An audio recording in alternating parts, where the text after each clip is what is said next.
കുറെ വർഗീയ ശക്തികൾ തകർക്കാൻ ശ്രമിച്ച എമ്പുരാൻ ഇപ്പോൾ ഇൻഡസ്ട്രി ഹിറ്റായിരിക്കുകയാണ്. സിനിമയുടെ സന്തോഷം പങ്കുവെച്ചുകൊണ്ട് നിർമ്മാതാക്കളും താരങ്ങളും പോസ്റ്റുകൾ പങ്കുവെക്കുകയും ചെയ്തു.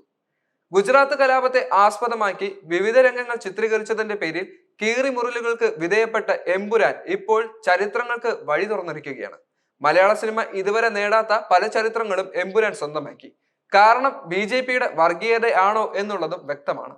കാരണം അവരുടെ പല വിദ്വേഷ പരാമർശങ്ങളും അതുപോലെയുള്ള മറ്റു പല കാര്യങ്ങളും ഈ ഒരു കോടി ക്ലബിലേക്ക് ഇടം പിടിക്കാൻ എമ്പുരാനെ സഹായിച്ചു എന്നുള്ളതും എടുത്തു പറയേണ്ട മറ്റൊരു കാര്യവും.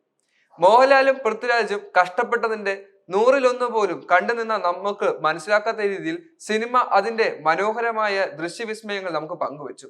ആ സിനിമയെ കീറിമുറിക്കാൻ ചില വർഗീയ ശക്തികൾ പരിശ്രമിച്ചത് എന്തിനാണെന്നുള്ളത് നമുക്കെല്ലാം വ്യക്തമായി മനസ്സിലാക്കിയതുമാണ്. ഗുജറാത്ത് കലാപത്തെ ആസ്പദമാക്കി വന്ന പല സീനുകളും കീറിമുറിക്കേണ്ട അവസ്ഥ വന്നത് എന്തിനു വേണ്ടിയാണ്?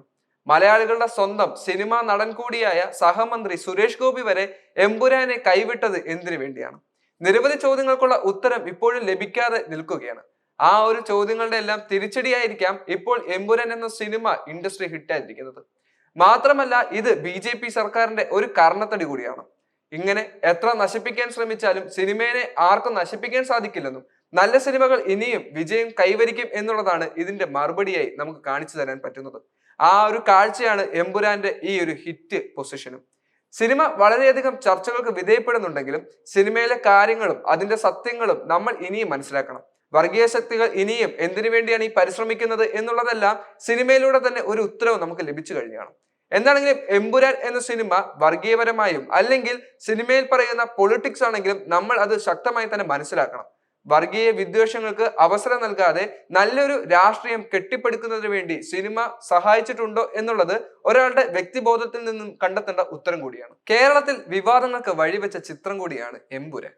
എന്നാൽ ബോക്സ് ഓഫീസിൽ വലിയ നേട്ടങ്ങളാണ് ഇപ്പോൾ എമ്പുരാൻ നേടിക്കഴിയുന്നത്. മാത്രമല്ല ബോക്സ് ഓഫീസിന്റെ നാഴികക്കല്ലായി ഇപ്പോൾ ഓൾ ടൈം ബ്ലോക്ക് ബസ്റ്ററായി എമ്പുരാൻ മാറിക്കഴിഞ്ഞു. പ്രദർശനം ഇപ്പോൾ 3-ാം ആഴ്ചയിലേക്കും നീണ്ടു. തീ അണയുന്നില്ല, അത് പടരത്തേ ഉള്ളൂ എന്ന കുറിപ്പോടെ അണിയറ പ്രവർത്തകർ തന്നെയാണ് പുതിയ നേട്ടവും പ്രഖ്യാപിച്ചിരിക്കുന്നത്.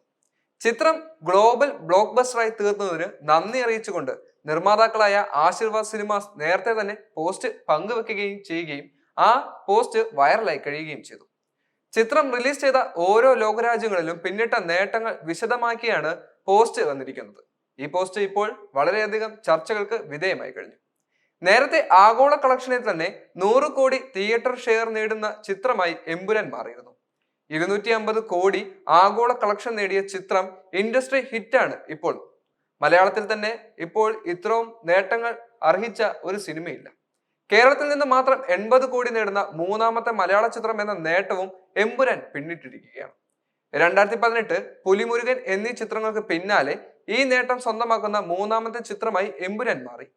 Shri Gokulam movies, Aashirvad cinemas, Lyca production എന്നിവയുടെ ബാനറിൽ ഗോകുലം ഗോപാലൻ, ആന്റണി പെരുമ്പാവൂർ, സുഭാസ്കരൻ എന്നിവർ ചേർന്നാണ് ചിത്രം നിർമ്മിച്ചിരിക്കുന്നത്. മുരളി ഗോപി രചിച്ച ഈ ചിത്രം മലയാള സിനിമയുടെ ചരിത്രത്തിലെ ആദ്യത്തെ IMAX റിലീസായി എത്തിയ ചിത്രം കൂടിയാണ് എന്നുള്ളത് എടുത്തു പറയേണ്ട മറ്റൊരു കാര്യമാണ്.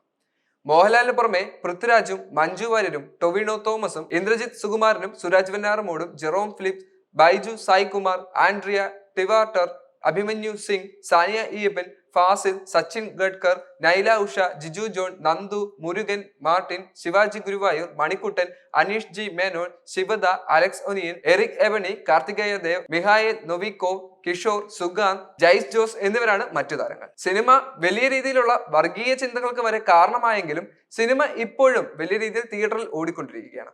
സിനിമയുടെ അവസാനം വലിയ രീതിയിലുള്ള ചർച്ചകൾക്ക് വിധേയപ്പെട്ടിരുന്നുവെങ്കിലും സിനിമയുടെ യാഥാർത്ഥ്യം എന്താണെന്നുള്ളത് ചർച്ച ചെയ്യേണ്ട മറ്റൊരു കാര്യവുമാണ്. എന്താണെങ്കിലും സിനിമ വളരെയധികം ചർച്ചകൾക്ക് വിധേയപ്പെട്ടാലും വളരെയധികം കീറി മുറിയലുകൾക്ക് വിധേയപ്പെട്ടാലും സിനിമ ആരാധകരുടെ ഇടയിൽ തന്നെ ഇപ്പോൾ തരംഗമായി കഴിഞ്ഞു എന്നുള്ളതും എടുത്തു പറയേണ്ട മറ്റൊരു കാര്യമാണ്. സിനിമയെ തകർക്കാൻ ആര് വിചാരിച്ചാലും സാധിക്കില്ല എന്നുള്ളതും ഇതിലെ നമുക്ക് മനസ്സിലാക്കാൻ സാധിക്കും. മോഹൻലാൽ എന്ന നടന്റെയും പൃഥ്വിരാജ് എന്ന സംവിധായകന്റെയും നടന്റെയും വിസ്മയമായ രംഗങ്ങൾ നമ്മുടെ ഹൃദയത്തിൽ പതിഞ്ഞത് ഒരിക്കലും മറക്കാൻ സാധിക്കില്ല. ആ ഒരു വിസ്മയം തന്നെയായിരിക്കാം സിനിമയെ ഹിറ്റ് അടിപ്പിച്ചിരിക്കുന്നത്.